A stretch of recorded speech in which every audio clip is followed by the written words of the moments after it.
Direito e Saúde Pública. A dose certa para sua atualização a qualquer tempo e em qualquer lugar. Olá, eu sou Giovana Caroni, promotora de Justiça, coordenadora do Centro de Apoio Operacional às Promotorias de Justiça de Defesa da Saúde, CAU Saúde, do Ministério Público de Minas Gerais. Eu sou Cristiane Antunha, jornalista, e esse é o podcast Direito e Saúde Pública, a dose certa para a sua atualização a qualquer tempo e em qualquer lugar. No episódio de hoje, vamos falar sobre a violência contra a mulher sob a perspectiva da saúde pública, a partir do projeto Alerta Lilás, Saúde da Mulher como Prevenção ao Feminicídio. A nossa convidada é Denise Guerzoni, promotora de justiça, coordenadora do CAU-VD, Centro de Apoio Operacional das Promotorias de Justiça de Combate à Violência Doméstica e Familiar contra a Mulher. Doutora Denise, seja muito bem-vinda. Muito obrigada, uma alegria estar aqui com vocês. Denise, seja bem-vinda. Muito obrigada, querida Giovana. Bom, então vamos começar explicando como é que surgiu o projeto Alerta Lilás, o que motivou, então, essa iniciativa de prevenção ao feminicídio. Sim, a iniciativa com relação ao projeto Alerta Lilás, Saúde da Mulher como Prevenção ao Feminicídio, vem pelos dados estatísticos produzidos por sistema oficial. Quando assumo o Centro de Apoio Operacional da Violência Doméstica, eu encontro dados estatísticos produzidos pela Secretaria de Justiça e Segurança, dando conta de que a grande parte das mulheres que sofreram ataques letais ou quase letais não haviam ainda sido contempladas por medidas de proteção. 83% em 2024 das vítimas, mulheres e meninas que sofreram feminicídios tentados e consumados, ainda não haviam ingressado no sistema de justiça ou de segurança. Isso é um aumento do número? Não um aumento do número, um não acesso ao sistema protetivo, segurança e justiça. Então, era preciso compreender que, se 83% das mulheres vítimas de ataques letais ou quase letais ainda não estavam acobertadas por ordens de proteção, classicamente, naturalmente, concedidas pela porta de entrada da segurança e depois pela justiça por meio do judiciário, houve a necessidade de se compreender aonde estão essas mulheres, porque mais do que números, elas são pessoas, são vidas que foram perdidas, que ainda não haviam sido noticiadas nenhuma infração pela Polícia Civil ou pela Polícia Militar, ou ainda em algum processo judicial. Então, o CAU-VD teve essa percepção de compreender que, no sistema anterior a um registro de uma ocorrência, ou ao início de uma ação penal, ou de um inquérito policial, essas vítimas estavam a gravitar. E onde? No sistema de saúde. É uma porcentagem altíssima, doutora Giovana. Altíssima. É uma constatação, Cris. Uma constatação. Essas mulheres não acessavam o sistema de justiça nem de segurança. E isso é um replique nacional. Embora esse dado seja por Minas Gerais, nós temos os dados estatísticos produzidos nacionalmente. Em percentual mínimo, isso se difere do Oiapoque ao Chuí. Então, era necessário, e foi, e está sendo necessária, essa intervenção do Ministério Público de Minas para ter no sistema de saúde uma grande porta de conhecimento do fenômeno da violência e mais acolhimento, proteção e orientação dessa vítima. E aí, o que nós entendemos enquanto Ministério Público de Minas? A temática da violência doméstica se une à saúde, e isso dilata a proteção, os dois sistemas se unem e organizamos, então, duas intervenções estratégicas chamadas de 2 eixos no nosso projeto. O primeiro eixo é o informativo, onde nos hospitais, clínicas, laboratórios públicos, privados, filantrópicos, há a circulação de mídias, vídeos, cartazes, folders, físicos ou digitais, nos grandes espaços de convivência desses centros de hospitais. Então, eu te digo para situar o nosso ouvinte, digamos assim. O nosso primeiro hospital parceiro foi o Hospital da Baleia. 100% SUS. Daí a presença, né, doutora Giovana, do CAU Saúde. O Hospital da Baleia ele é estruturado em 5 pilares: nefrologia, ortopedia e traumatologia, pediatria, oncologia e agora o Saúde da Mulher, neste ano de 2025. Entramos enquanto MPMG para estruturar o pilar Saúde da Mulher. E ali, então, nessas 5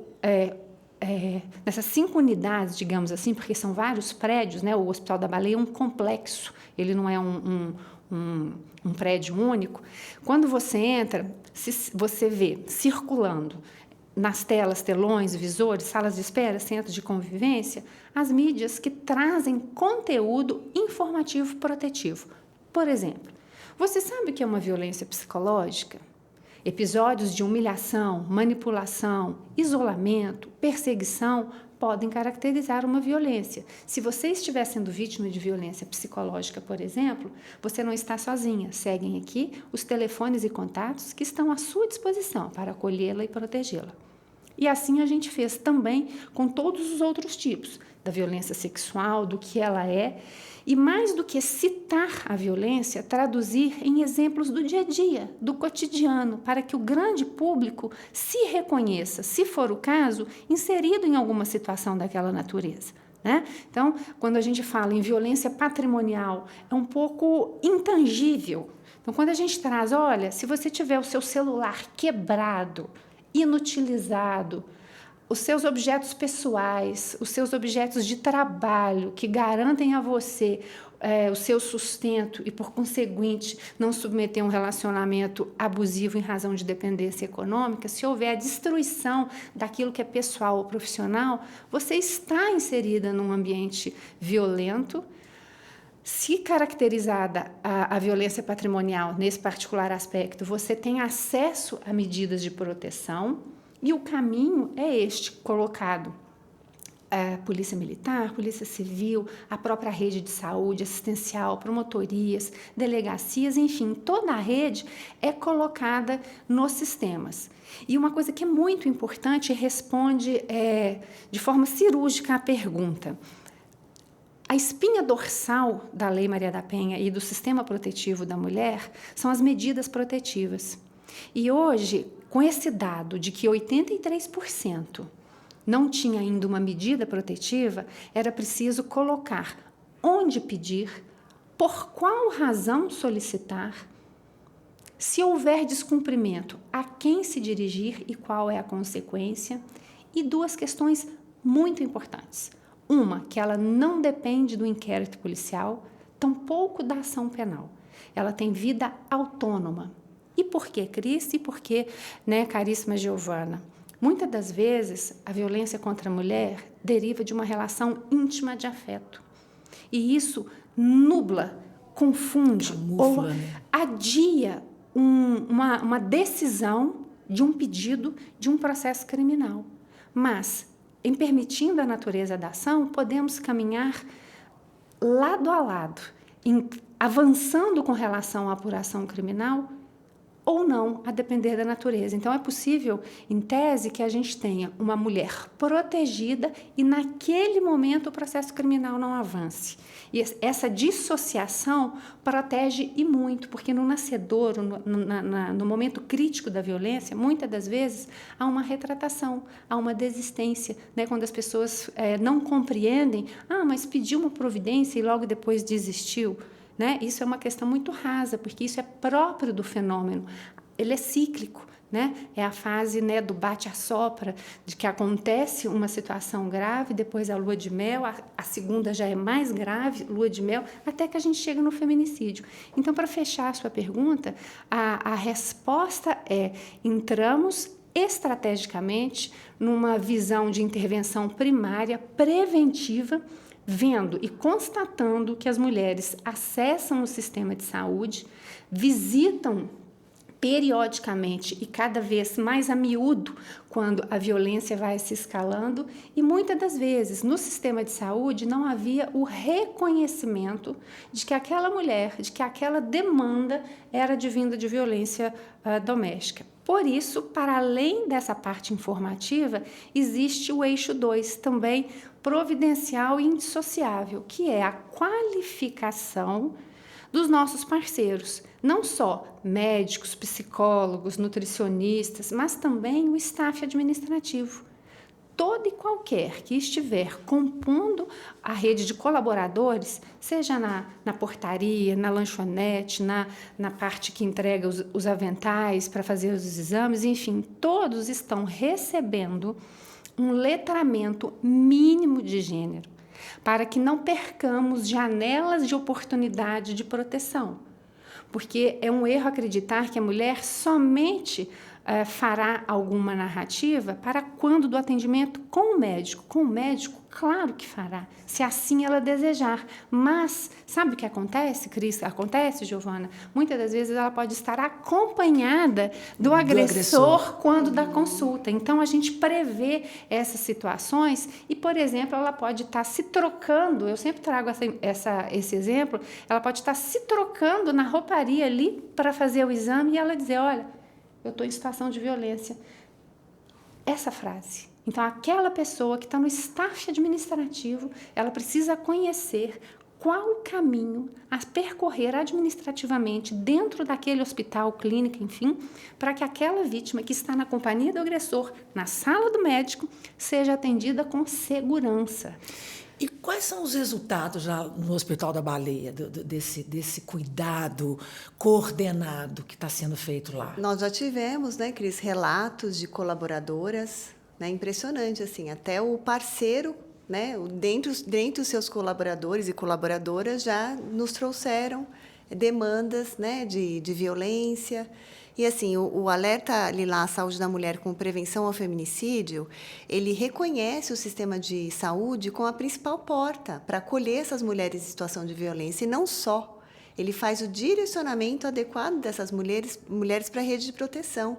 Então, é um verdadeiro ativador da rede. Então, assim, os resultados, eu acho que os resultados, nós vamos colher ainda muito, muito bons resultados, né, Denise? Assim, é o que a gente espera. Daqui a um ano, a gente pegar as estatísticas, né, o que a doutora Denise faz todos os dias, né, os dados, houve uma diminuição. Porque a saúde, ela vai ser, já é, né, a principal porta, mas agora a mulher vai saber que essa é uma das principais portas para acolher essa mulher. Então, quando ela estiver se trocando, ela vai ter a coragem de me ajuda, estou em situação de violência, o meu agressor está ali, meu marido está ali, meu irmão, o que seja. Né? Então, essa é a questão, Cris. Assim, eu acho que é ser esse grande ativador de uma rede de proteção que já existe. E é fazer a VD conversar com a saúde. Né? A doutora Denise teve essa sensibilidade né, com os dados que ela lida. Onde que essa mulher está gravitando? É no sistema de saúde. E a doutora Denise, ela entende, né, porque é próprio da pauta dela, assim, tudo que é saúde não é só o hospital. Tem a farmácia, tem o laboratório. O CAU Saúde, ele fica onde que é SUS e contratualização com o SUS, para eu não fugir da minha matéria. Mas a doutora Denise, ela entende. Eu recentemente fui na Araújo, está lá o cartaz do Alerta Lilás, até tirei foto, mandei para os nossos grupos. É maravilhoso. Numa farmácia. Às vezes a mulher não entra nem numa unidade básica, no hospital, mas ela vai numa farmácia e ela está sendo acolhida. Particularmente com relação a essa capilarização, porque a gente entende, às vezes, o sistema de saúde somente como um grande hospital. Né? E não, é da unidade básica de saúde à rede de farmácia, como a doutora colocou aqui agora. Nós tivemos a oportunidade, enquanto Centro de Apoio da Violência Doméstica, de fazer uma capacitação presencial de estimados 400 farmacêuticos. O CAU VD, né, a violência doméstica, com a equipe técnica, esteve pessoalmente na matriz e nós qualificamos 400 farmacêuticos. Por quê? Porque a mulher ela pode chegar no balcão da secretária da farmácia e ali ser identificado quando da aquisição de uma medicação para dor, para, enfim, qualquer que seja a queixa, no balcão o balconista compreender que ela está numa situação de violência, encaminhar para o farmacêutico e o farmacêutico ter também, como é o eixo 2 da campanha, a compreensão de qual caminho a ser percorrido para entrega desta vítima para a rede de acolhimento, né? Porque o que ele vai acontecer? Ele vai dar o caminho e ela vai ser acolhida, então, num centro de atendimento de referência aqui em Belo Horizonte, por exemplo, no Bem-vinda. Ali serão identificadas as vulnerabilidades, se ela tem alguma demanda da saúde, da educação, da assistência social. O que a gente precisa fazer é acolher e devolver para os outros sistemas, justiça, segurança, assistência social, né? E isso está funcionando muito bem. E uma questão muito importante também é que os colaboradores da saúde, as pessoas, a grande massa de trabalho da saúde é composta por mulheres.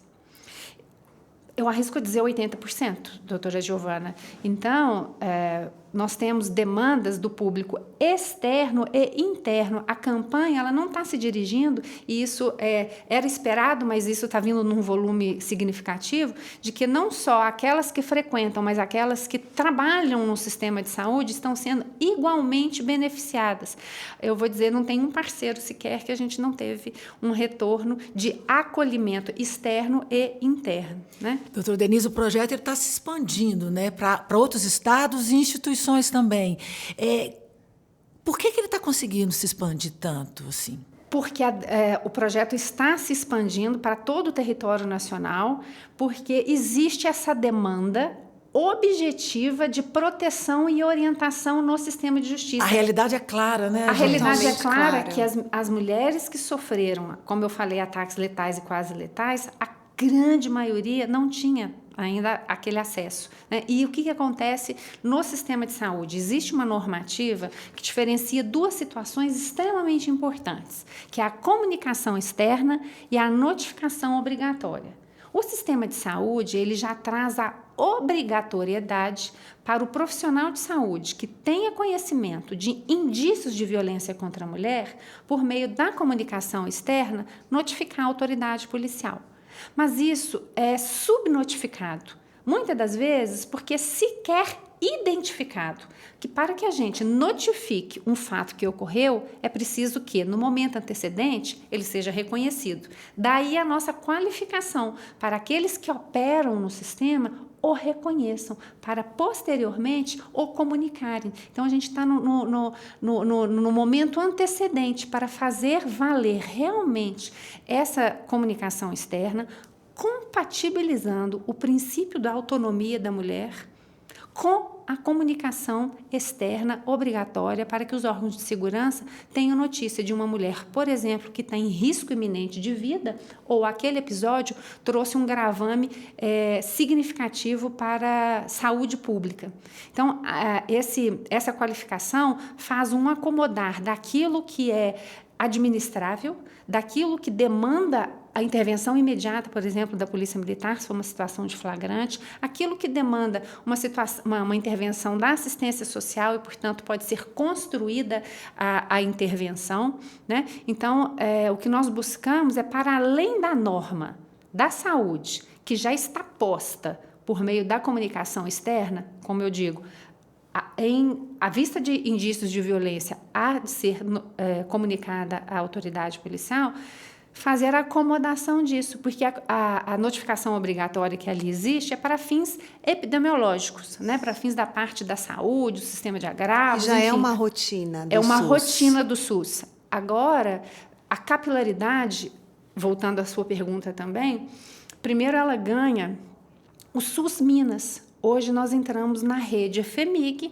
que é o braço SUS Minas, para além de uma infinidade de hospitais públicos, privados e filantrópicos, e também os laboratórios de imagem, de patologia e as farmácias, reconhecendo em cada um deles um grande potencial de intervenção. E esses parceiros, eles estão distribuídos em todo o território nacional. Por exemplo, nós temos o Grupo Sabin. O Grupo Sabin ele é um grande laboratório de medicina diagnóstica que tem sede no Distrito Federal. Ele é parceiro do Alerta Lilás Saúde da Mulher com Prevenção ao Feminicídio. São 360 lojas, laboratórios distribuídos no território nacional. De igual forma, uma iniciativa privada, todas as lojas do laboratório Hermes Pardini no interior de Minas e capital estão cercando tudo, Então, né, estamos gente? cercando tudo. Os hospitais públicos, os privados e a iniciativa privada também. E aí essa capilaridade e essa possibilidade de proteção, mais do que possibilidade, essa realidade fez com que vários ministérios públicos do Brasil se reportassem à nossa Procuradoria-Geral, e hoje temos, por exemplo, o Ministério Público do Amazonas, Pernambuco, Piauí, São Paulo, Rio. Santa Catarina, Rio de Janeiro, Rio Grande do Sul, todos implementando nas suas respectivas ondas e caminhada um alerta saúde da mulher com prevenção ao feminicídio. Tanto que ele reverbera para a parte da educação. Por quê? Cris e doutora Giovana, quando entramos nos hospitais universitários, por exemplo, em Belo Horizonte, entramos nos hospitais universitários inicialmente da UFMG. Quando entramos no hospital universitário da UFMG, houve uma sensibilização com relação às áreas da saúde, medicina, enfermagem, nutrição, psicologia, para que inicialmente, odontologia, para que ali também, dentro da parte acadêmica, o letramento, outrora destinado para os médicos e enfermeiras, staff administrativo, no viés educação, eles são destinados prioritariamente aos alunos. Os alunos do internato que estão em formação nos 2 últimos anos serão contemplados com esse letramento, com essa identificação, com essa compreensão da violência contra a mulher. Estamos agora com a UFMG, e eu vou dizer a Fundação Feluma, com a Universidade Federal de Juiz de Fora, do Jequitinhonha, do Vale do Mucuri, construindo, por meio da pesquisa, da extensão de cadeiras específicas, a formação acadêmica dos alunos profissionais da saúde também no reconhecimento e acolhimento dessa mulher. Então, ele ganha corpo e capilaridade porque ele não se limita. Ele nasce no sistema de saúde, mas hoje ele transcende para o sistema de educação. E outra coisa também, é um projeto que não traz ônus para o parceiro, Cris. O Ministério Público teve esse cuidado, todas as cartilhas, doutora Denise, fala um pouquinho também das mulheres. Da criação, criação das mulheres pela Ascom. Falo. A Ascom, que é a nossa assessoria de comunicação, naturalmente foi o órgão ao qual nos reportamos para a criação desse material, porque dele dependia a exata compreensão daquilo que desejávamos fazer. Identidade. E, eminentemente, ele é veiculado em mídias, Então, os dados estatísticos foram repassados para a nossa área de comunicação, dizendo, por exemplo, a maioria das mulheres negras ocupa o topo da pirâmide de agressão. Então, a nossa, entre aspas, modelo principal da nossa campanha é uma mulher negra, entre 19 e 44 anos. Ela é a capa da maioria das nossas inserções, para que houvesse uma identificação entre o que é exibido e o que é absorvido. Mas contemplamos mulheres jovens, maduras, idosas, brancas, pardas, ruivas, negras. São todas as porque, mulheres. Porque, infelizmente, somos todas jovens, maduras e idosas e de qualquer raça. Então, esse material da Ascom, e é uma coisa muito importante também que eu vou dizer, assim, significativa, ele foi construído a partir da inteligência artificial, não há revitimização com relação àquelas mulheres, a paleta de cores, ela ganha uma graduação de um lilás suave, um lilás forte e um bastante acentuado para demonstrar que a violência ela vai numa escalada, e ela colore as lesões e também há um caminhar etário das imagens, mostrando que, se não houver uma intervenção, aquela menina, aquela jovem mulher antes agredida, se ela não pede ajuda ou ela não é acolhida, ela se torna uma mulher madura, uma jovem senhora e uma mulher idosa, andando, caminhando por toda uma vida de agressão. Essa escalada da violência é importantíssima, Porque é o caminho percorrido pelas mulheres que que estão vivendo a violência, né? Começa ali pequenininho, acha que não é aquilo, né? Acontece de novo. É o ciclo da lua de mel. Nossa, a tensão e a lua de mel. Por isso ela é de difícil intervenção. É o morde e assopra. É o morde e assopra. E pode ser que no momento do assopra haja um pedido de retirada de medida. Isso há de ser compreendido cientificamente e não como um esmorecer da mulher. Isso faz parte da complexidade do fenômeno, né? Então, muito se coloca hoje, os crimes, a grande maioria, estão com natureza pública incondicionada. Isso significa o quê? Que independe da mulher para ter prosseguimento. No nascedouro da lei, era a lesão corporal contra a mulher, ela já foi condicionada. Hoje ela é incondicionada, ou seja, não depende da manifestação da mulher. A ameaça, por muitos anos, ela foi condicionada. Hoje ela é incondicionada. Por quê? Se compreendeu a dificuldade do fenômeno, da lua de mel,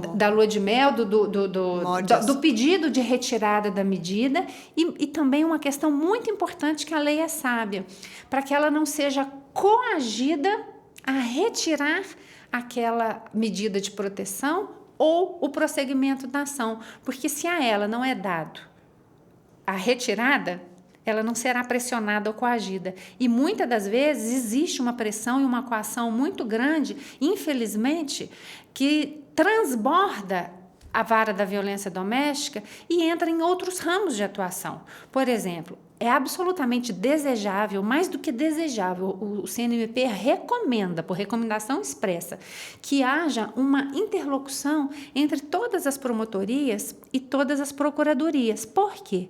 Uma vítima de violência contra a mulher, ela pode estar modulando uma guarda de filho no juízo da família. E aquele encontro modulado, sem a perspectiva de gênero, sem compreender que ela está num processo violento no juízo de família, pode fazer daquele encontro, da guarda, da entrega da criança, um novo episódio quiçá letal. Então, é preciso essa compreensão também, né? Compreensão. Conhecimento de que nos juízos vários, aquela mulher vítima de violência, ela é demandada. Por exemplo, doutora, eu conversava com a doutora Giovana. A gente tem hoje a teoria... Hoje não, né? Já é um fato, mas bem divulgada, a teoria do link, ou a teoria do elo, que é onde os animais de estimação eles sofrem maus tratos em substituição àquela violência destinada à mulher, como uma forma de controle psicológico e imposição de dano. Não por acaso, semana passada, veio a lei do vicaricídio e nós, então, para além das 5 formas de violência, hoje temos também a violência vicária, que é aquela que é praticada contra um descendente, um ascendente, um terceiro que está sob cuidados da mulher para fins de quê? Controle, punição e sofrimento psicológico. Né? Então, a gente precisa ter essa compreensão de que os vários ramos do direito abarcam uma vítima de violência para que a resposta do Estado seja panorâmica e não segmentada. E, Denise, já encerrando, assim, eu queria deixar expresso o meu reconhecimento pelo seu trabalho. Né? Assim, eu acho que nós criamos um vínculo muito forte, uma parceria muito importante. Eu vou te carregar comigo para além do CAL, né? Assim, uma amizade que eu quero você na minha vida. Então, assim, te parabenizar em público o seu esforço, o seu empenho. Você é uma guerreira, né, que luta pela integridade física de mulheres e meninas. Então, assim, me emociona muito, sabe, Cris, essa parceria assim, que está rendendo frutos tão importantes. Vocês têm feito um trabalho muito importante, assim, gente. É impressionante, assim. A Denise é uma guerreira, assim, uma pessoa que tem uma força, uma potência da natureza. Doutora Giovana, me emociona a sua fala, meus olhos estão marejados, se a gente não está em vídeo, mas a gente está em áudio, se a Cris permitir, uma gotinha cai e faz um barulho, porque é de emocionar, mas tenha certeza, só floresceu porque encontrei em você também uma grande estufa. Eu semeei e você aguou. Então, houve uma resposta, nós não concorremos, nós, de verdade, nós duas, e aí eu falo de público e te reconheço, somos... a gente traduz o que é a sororidade, o apoio, o acolhimento, a gente caminha junto. Então, as mulheres que caminham juntas chegam muito mais rápido lá na frente. E com a sua mão, né, me abrindo o sistema de saúde, com a sua sensibilidade com relação à violência doméstica, e eu falo aqui também de público, não existe uma coordenadora da saúde mais violência doméstica do que a doutora Giovana, e talvez eu mais saúde do que... Então, nós nos encontramos e, graças a Deus, a gente vai conseguir trazer, ano que vem, Cris, talvez números que nós já estamos encontrando para comemorarmos, porque muito embora em 25 a gente tenha tido um acréscimo com relação aos feminicídios consumados, tivemos um decréscimo de 15% nos tentados. Teve um acréscimo de 5% nos consumados e um decréscimo nos tentados. Então, o que nós estamos construindo? Nós estamos construindo uma rede com mais qualificação para fazer o registro da violência de forma acertada. Porque, para além da relação íntima de afeto, tem a relação familiar, tem a relação doméstica. O feminicídio também, para além da violência doméstica, derivado, né, da relação íntima de afeto, tem o derivado do menosprezo e da discriminação, ou seja, da misoginia.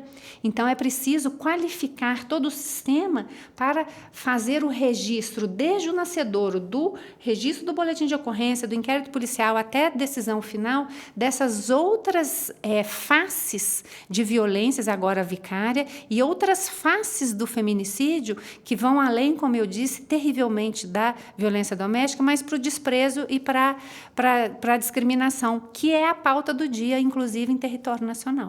E eu parabenizo as duas pelo trabalho, pela parceria, que vocês continuem trabalhando juntas e trazendo bons resultados para a nossa sociedade. E, claro, agradeço mais uma vez a presença da doutora Denise pelo trabalho tão importante na defesa dos direitos das mulheres. O projeto Alerta Lilás, ele salva vidas, que é importante a gente dizer sempre, e mostra como cada atendimento e cada escuta coordenada, planejada e qualificada fazem a diferença. Antes de terminar o nosso podcast, eu quero dizer que a doutora Denise também apresenta um podcast aqui no Ministério Público de Minas Gerais, um podcast mensal que tem o nome de Ela Tem o que Falar, né, doutora Denise? Sim, Ela Tem o que Falar vem como mais uma voz para reverberar, né, conteúdo com relação à violência de gênero. Bem aberto, informativo, explicativo, e estão todos, claro, super convidados para estarem conosco e terem esse momento também de informação no viés específico violência contra a mulher. O roteiro desse episódio é de Giovana Caroni, quem assina a direção é Eduardo Cury. O podcast Direito e Saúde Pública é uma produção do Ministério Público de Minas Gerais. E eu já convido você para o nosso próximo episódio, dia 29 de junho. Você encontra a gente nas principais plataformas de streaming e também na Rádio MP. Até breve. Direito e Saúde Pública. A dose certa para sua atualização a qualquer tempo e em qualquer lugar.